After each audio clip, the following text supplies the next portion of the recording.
Keletą kartų Evangelijoje pasikartojo žodžiai amžinasis gyvenimas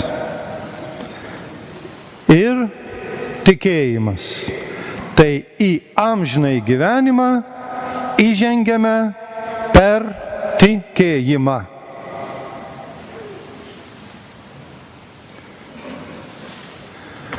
Esate čia dėl to, kad turite tikėjimą. Ar jūs pagalvojot, kas yra gyvenimas?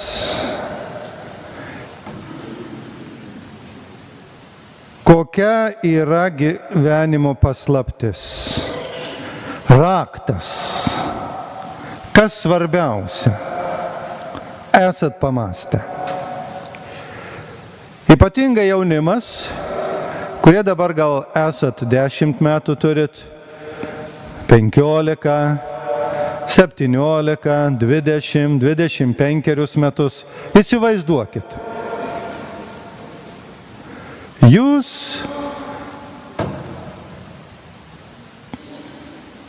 šiuo momentu ateinat į savo 50 metų patirtį. Nusikeliat laikę ir atsidurėt 50 metų. Tarsi turėtumėt 50 metų.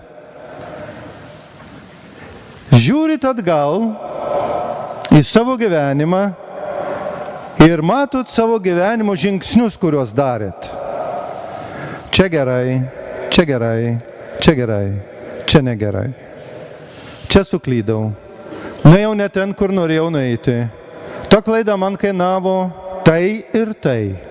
Jūs galite regėti savo klaidas, savo klystkelius, kur pasilikot, kur nuėjot ir kur nenuėjot. Ir žinoma, jeigu vėl sugrįžtat atgal ir jau žinot savo gyvenimo kelią, jūs nueitumėt kitur. Dėl to, kad nebedarytumėt klaidų. Žinotumėt, kad tam tikri žingsniai, kuriuos darot, yra pražūtingi.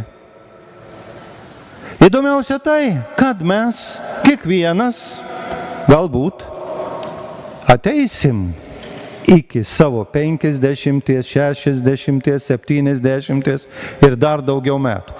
Ir galėsim arba galim pasižiūrėti atgalios ir matyti savo gyvenimą. Kas buvo gerai, štai ten toj vietoj nebuvo gerai, štai toj vietoj buvo klaidos, ten praradau tą, ten praradau tą, ten pralaimėjau, ten buvo blogai. Bet deja, sulaukę mes jau savo tų brandos metų, nieko pakeisti nebegalim. Taigi gyvenimo paslaptis ir yra, arba žmonijos troškimas yra sužinoti, kur aš turiu nueiti, neklysti, suvokti gyvenimą, kas yra teisinga ir kas yra neteisinga.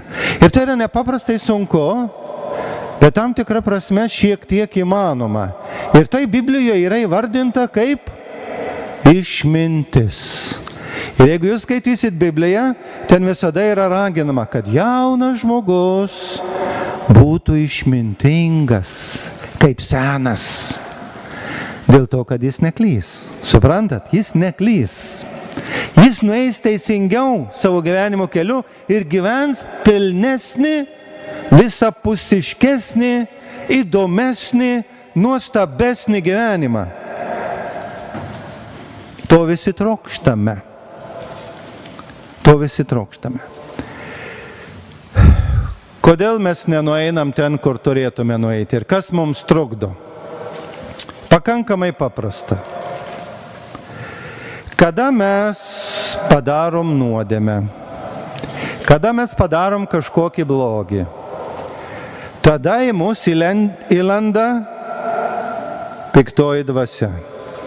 Ji negali mūsų užvaldyti, bet ji mus stengiasi įtikinti. Elkis šitaip, O, koks tu šaunuolis, kad darai taip. Bet mes nedarom taip, kaip reikia. Ji mus įtikina ir mus apgauna. Ir mes nenueinam ten, kur turim nueiti. Visi šitos gundimus, persekiojimus, mintis savo kažkokias netvarkingas, pažįstam, žinom. Bet mes negalime veikti to. Mes nieko negalim kartais padaryti, nors ir suvokiam, kad neinam teisingai gyvenimo keliu, kad klystame. Negalim nieko padaryti. Kaip šitą piktąją dvasią reiktų iš savęs išvaryti? Vienas būdas. Tai yra išpažintis. Tai yra išpažintis. Išpažintis, kurioje aš išpažįstu savo nuodėmes ir jų atsisakau. Jūs kartais galvojate, ir ypatingai šiandieninis jaunas žmogus, modernus žmogus galvoja, gerai, aš galiu ir taip daryti atgailą, gailėtis, neteisingai padariau, blogai pasielgiau, mano veiksmai nėra geri. Taip, žinoma, kad mes tai darome ir be išpažinties. Apgailime savo neteisingus žingsnius, klaidingus veiksmus. Bet labai dažnai tada mes kalbamės ir diskutuojam su tuo piktuoju, kuris yra mumise. Tu apgailėk tą, tu verkšlenk apie tai, jau dabar viskas apgailėjai, tai dabar vėl galim tęsti taip, kaip esi įpratęs ir pradedam vėl daryti tai, kas nėra teisinga. Išpažintis tuo tarp yra mūsų atgaila, kada mes į tai pažvelgiam rimtai. Ir aišku, mes galbūt ne vienas nesijaučiam patogiai ir maloniai eiti išpažinties, pasakyti savo klaidas, bet mes tada ką gauname per išpažinti? Ko galbūt neatskleidžia šiandienis žmogus? Mes gaunam malonę. Mes gaunam malonę. Kad viskas bus gerai. Jūs turbūt esat pastebėję, kada nueini nuo klausyklos, viską išpažinęs, tikrai apgailėjęs, tikrai nenorinti sugrįžti į savo nuodėmes, esi kitoks. Bet paskui be abejonės vėl piktasis prisartina arba mūsų įpročiai mus nutempia vėl į senasias klaidas ir vėl mes turim atitaisyti. Ir tai yra ta nuolatinė kova. Bet tai ir yra kas? Kodėl, pavyzdžiui, žmogus neateina šiandien išpažinties, jos bijosi. Ir aišku, randa visokių kitokių būdų arba pasiteisinimų. Todėl, kad neturi tikėjimo. Nebereikalo jums paminėjau pradžioj amžinasis gyvenimas ir tikėjimas. Kas tiki Jėzų, tas paveldės amžinai gyvenimą.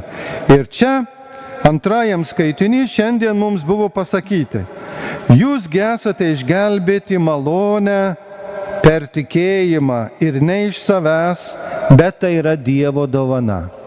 Dievas duoda dovaną. Kada tu ateini išpažinties, Dievas duoda dovaną, duoda tikėjimą, duoda galimybę, išvaro tą piktą iš tavęs.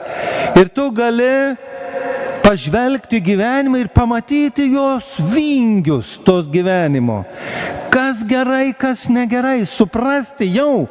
Tu nenusikeli savo ateitį 50-60 metų, bet būdamas ten, kur esi, tu gali pamatyti, jeigu aš elgsiuos taip toliau, jeigu darysiu tokius veiksmus ir toliau, vadinasi ateityje aš ten kažkur nenueisiu, kur noriu nueiti.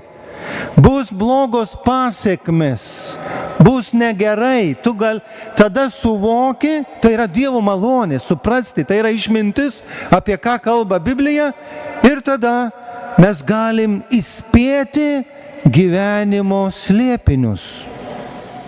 Ir tai yra laidas, kaip girdėjom, į amžinąjį gyvenimą. Ir jūs dabar truputėlį tai pagalvokit. Esate amžinybėj.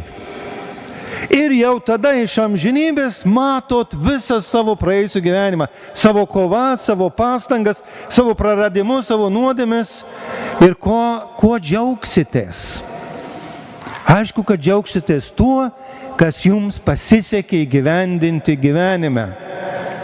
Galėsit pasidžiaugti, kad čia neklydau, čia padarau teisingą žingsnį, čia paklausiau, čia man pasisekė, čia su Dievu bendravau, čia ne vien tik savo laiką skyriau, bet ir Dievui, ir artimui, ir visa kita. Suprantat? Nuostabus dalykas. Ir tai ateis. Bet šiuo metu kiekvienas ir gavėnė yra tas laikas, kad esame kiekvienas kviečiamas atsisakyti blogio, atlikti išpažinti, išvaryti iš savęs piktąją dvasią ir pradėti naują gyvenimą, nes tai yra laidas į amžiną gyvenimą. Amen.